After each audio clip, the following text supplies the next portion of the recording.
Assalamualaikum warahmatullahi wabarakatuh. Saya Ajeng Puji Elistiani, mahasiswi Universitas Islam Darussalam Ciamis, program studi Pendidikan Islam Anak Usia Dini.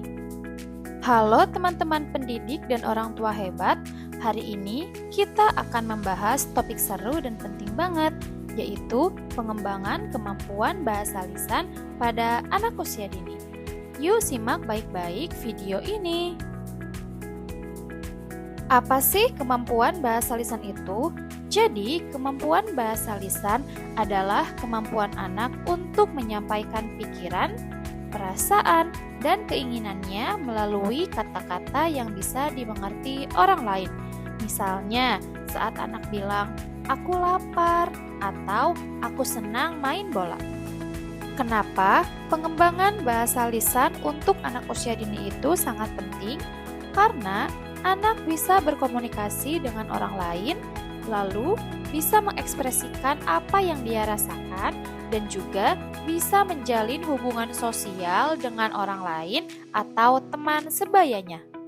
Nah, tujuannya untuk apa sih? Yang pertama, punya banyak kosakata. Jadi, saat anak sering diajak ngobrol, mereka akan belajar kata-kata baru setiap hari. Semakin banyak kosakata yang ia miliki, maka akan semakin mudah mengekspresikan apa yang dia pikirkan dan rasakan. Yang kedua, percaya diri. Nah, jadi anak yang terbiasa mengutarakan pendapatnya akan lebih berani berbicara di depan orang lain. Mereka tidak takut salah karena terbiasa mendapatkan respon positif. Yang ketiga, lebih mudah berinteraksi. Jadi, bahasa lisan ini membantu anak membangun hubungan sosial. Misalnya, saat anak bermain, anak bisa bilang, "Bolehkah aku ikut main?" Nah, interaksi seperti ini sangat penting untuk belajar kerjasama dan empati.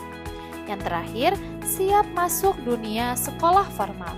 Di sini, di sekolah, anak akan dituntut untuk mendengarkan, memahami perintah, dan menyampaikan jawabannya dengan jelas.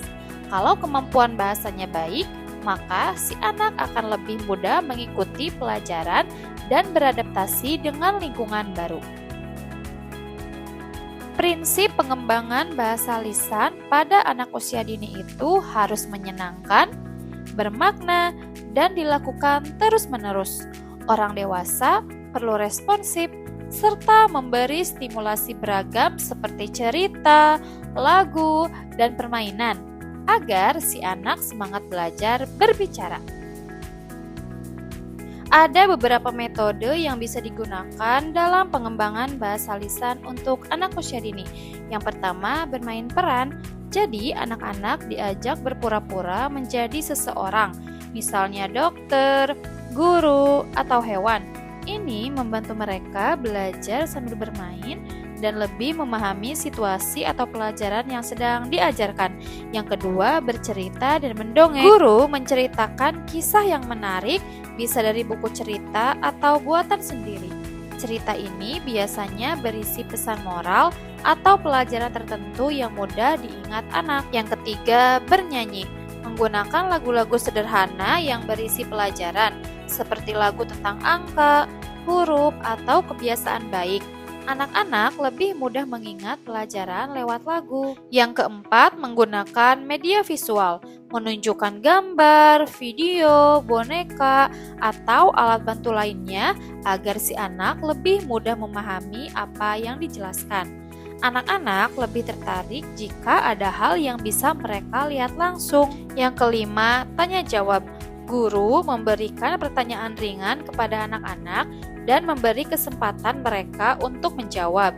Nah, ini dapat melatih anak berpikir dan berani berbicara. Yang keenam, pengulangan. Pelajaran yang sama diajarkan berulang-ulang agar si anak-anak ini lebih mudah mengingat. Misalnya, mengulang lagu atau cerita yang sama beberapa kali. Dan yang terakhir, penguatan positif, yaitu memberikan pujian atau hadiah kecil ketika anak melakukan hal baik atau menjawab dengan benar. Ini membuat mereka lebih semangat dan percaya diri. Menyimak juga sangat penting, bukan cuma berbicara. Menyimak juga bagian penting dari bahasa lisan. Ajak anak untuk mendengarkan dongeng, diskusi, atau main tebak suara. Itu dapat melatih fokus mereka dan pemahaman pada anak usia dini. Jadi, kesimpulannya, pengembangan bahasa lisan ini bukan cuma soal bicara, tapi juga soal bagaimana si anak ini bisa terhubung dengan dunia sekitarnya. Yuk bantu anak-anak kita menjadi pembicara yang percaya diri, pendengar yang baik, dan teman yang menyenangkan. Terima kasih sudah menonton. Jangan lupa praktekkan di rumah dan di kelas ya. Sampai jumpa di video selanjutnya.